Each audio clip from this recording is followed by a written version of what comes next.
the slow-mo and see if you can spot the two critical things he does to make sure he lands feet down. Did you catch it?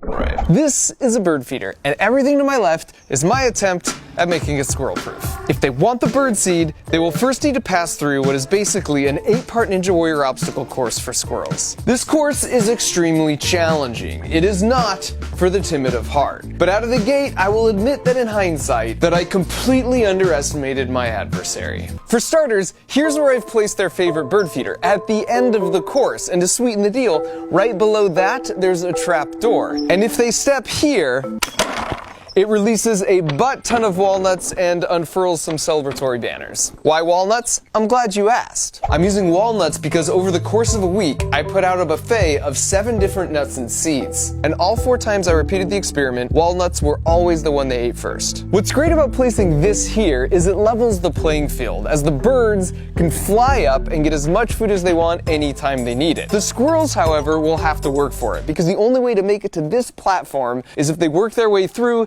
my 8-part Ninja Warrior obstacle course, which all starts right here. This is the only platform on the course that has a pole that isn't covered in slippery stuff, which means this is where they have to climb up to enter the course. If they try and get up any other way, they can't keep a good grip, and they just slide back down. So the first challenge is the bridge of instability. Now this may look easy, but the trick is it attaches at a single point on each end. And from a physics standpoint, that makes it no different than trying to crawl across a tightrope. It's the same deceptive principle with that one carnival game that's so impossible. I broke it down in another video where I used physics to show which carnival games were basically scams and the science on how to beat them. Next up, the maze of 1,000 corridors. This one's a bit more cerebral, but if they make it through that, it will bring them to the pitchfork tumblers, which are inspired by the show Wipeout. But unlike Wipeout, I should point out that all these contraptions are squirrel friendly, and even with a little back force, they will break away and stop spinning. Now, if they can make it past the pitchfork tumblers of treachery, they come to one of my personal favorites,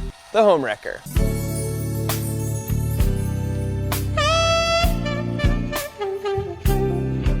I put her in to tempt the squirrel to lose focus on the real prize at the end of the course. Because this pad has a pressure sensor underneath it, and it connects to a microcontroller that has a relay that connects to a solenoid, that connects to a pneumatic piston, that connects back to this platform with the pressure sensor. And so if they stand here for more than 3 seconds,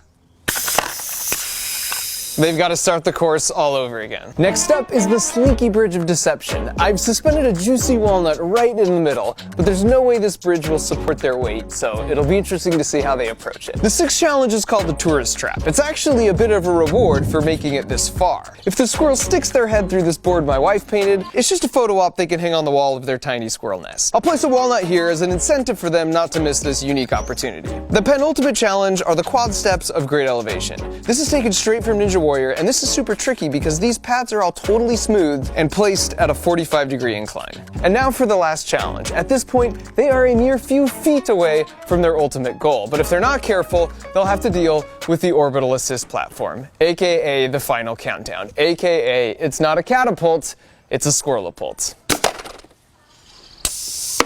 Which means they now have to go back and start all the way over from the beginning. Now, if they want to avoid that fate, they just need to stand on this pad for less than 3 seconds. But once again, I've placed a diversion here. This one projects an optical illusion of anything you place in the bottom of this dish. It's actually super trippy and looks even more impressive in real life because the projected image is 3D. They're like $9 on Amazon, and I put a link that explains the juicy physics of how they work in the video description. Now, with regards to squirrel safety, I know I seem to have this reputation of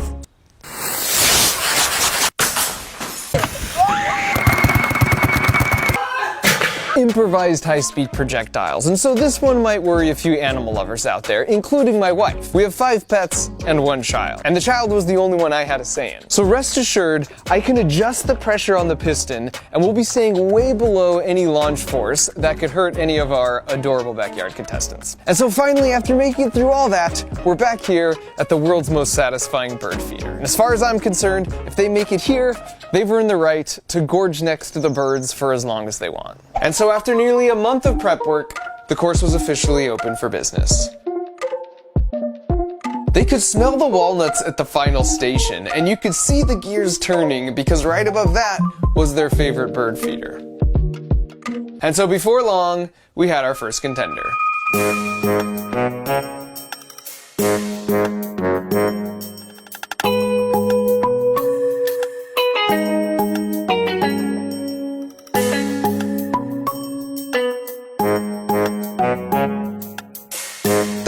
exactly go as planned, so Rick decides to regroup. So he hops back on, and he's actually doing better than his first attempt.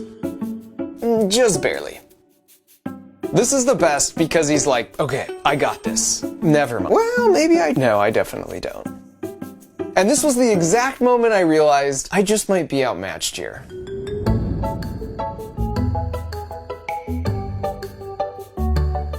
Marty was watching Rick, and after a quick dip of his toes in the water, adopts his strategy right out of the gate. Oof, so close. But an excellent recovery. And Fat Gus, perhaps predictably, comes up a little short. Which brings us to the Maze of 1,000 Corridors, which, to be honest, they mastered this one pretty quickly. Here's a solid run from Fat Gus. And now for the pitchfork tumblers of treachery. Marty was like, yeah, that's a hard pass. Fat Gus is just like, abort! Frank is just like, nope. Then he's like, wait a second. Still nope. Then Marty flies in real hot over the top. He did make it through, but that's partial credit as far as I'm concerned. And then here's Fat Gus with my favorite attempt by far.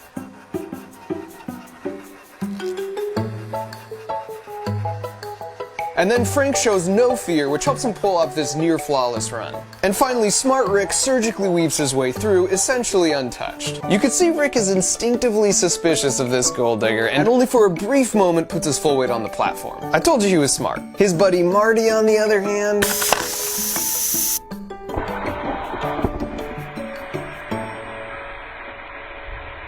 she is a cruel mistress.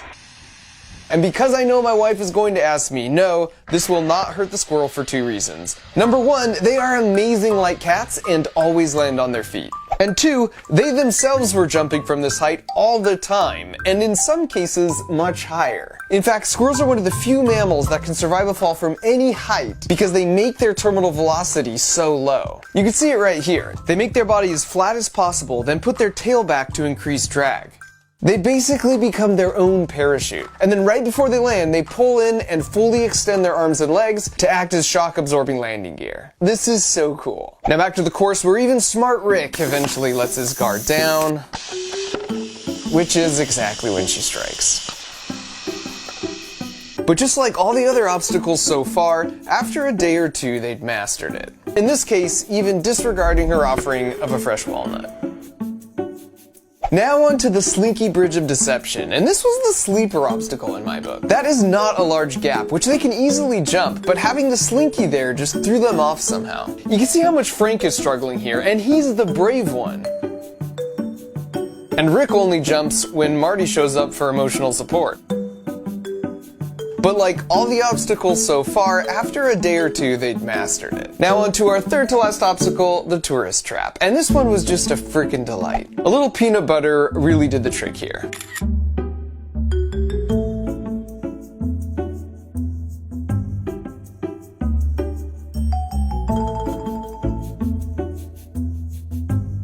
Now here comes Fat Gus, and I mean, how Fat Gus is this? He sees the camera and he's like, paint me like one of your French squirrels. Yeah? No? No takers? So after not much time at all, they were looking pretty good here. In fact, one morning I noticed Marty totally skipped the last step altogether, which I took as a challenge, and so I removed the middle step to see what they would do. And who else but Fantastic Gus? Let's slow that down a bit. They're such amazing jumpers, so I suppose the quick mastery here wasn't a surprise. I mean, this right here is probably a 10-foot jump. And here's some classic brave but dumb Frank. He'd already entered the course normally and made it to the home wrecker at least a dozen times by this point. And yet for some reason, he decides this 12-foot jump is his best course of action. And Smart Rick was the first one to enter the course, so in the end, after about a week of effort, it was fitting he was the one to make it to the jackpot first. And he's so stoked, he apparently wants to run the whole course in reverse. In hindsight, we probably should have made the jackpot a little quieter. Here's Marty, as always, not far behind.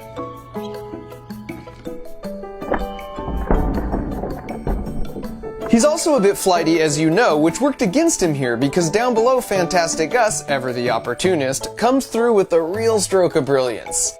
But pretty soon Marty comes back like, I'm the one who kind of earned that. And then Fantastic Gus is like, you snooze, you lose, sucker.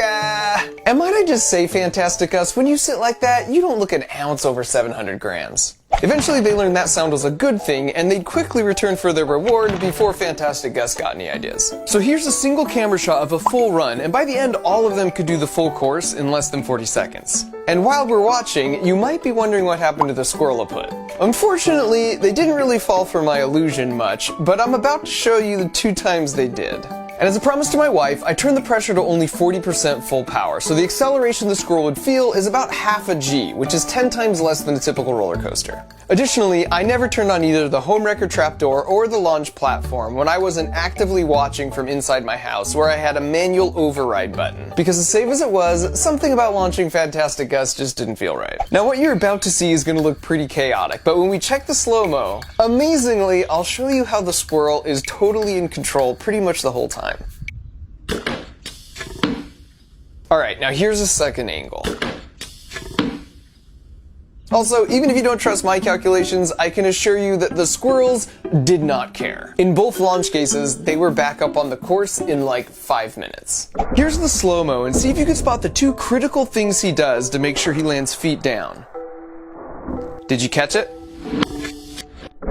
The first critical moment is right here. He's already done the predictive math, and he's locked his head on the spot where he plans to land. And now his head will not lose that lock the whole way down.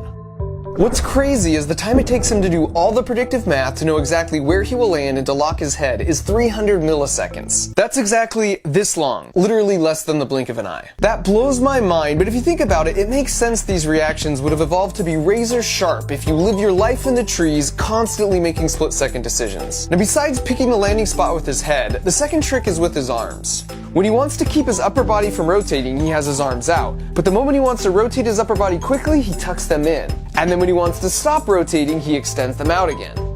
This is straight up conservation of angular momentum. It's the same trick ice skaters use. Basically, bring your limbs in if you want to rotate fast, extend them out if you want to slow the rotation. My buddy Destin from Smarter Everyday also made a video analyzing how cats always land on their feet, and they do the exact same 2 tricks. The head target lock and bringing limbs in to rotate and out to stop rotation. Here's the second launch. And this may look like pure luck in real time, but the slow-mo tells a different story. In that amount of time, he's already made a slight lateral push in that direction and locked his landing target with his head. We know from the previous clip he can rotate his body to any orientation, but he doesn't in this case because he sees his small push has already aligned him for the perfect landing. That's just so cool. And so after those 2 physics demonstrations, I disabled both the launcher and the home wrecker trapdoor and just let them enjoy the course in peace. As far as I was concerned, they had earned it. Plus, after spending a month together, we were sort of bros by this point. If they saw me coming out to work, they would certainly jump away, but then they'd just quickly be right back. And sadly, all good things must come to an end, and because I didn't want them to develop an unhealthy dependence on my handouts, after about a week of free reign, I took down the course, but in its place, I put up a specialized squirrel-sized picnic table. Every morning, this door opens to release just a few walnuts as a little treat to remind them of our good times together. Although I had to laugh that after all this, somehow I didn't anticipate on day 1, Frank would immediately try and figure out and partially succeed in finding a way to beat the system. Like everything else though, they quickly caught on, and now on some mornings I'll catch them just waiting for the daily ration, chilling patiently on the bench seat. That is everyone but Fantastic Gus. Don't ever change, buddy.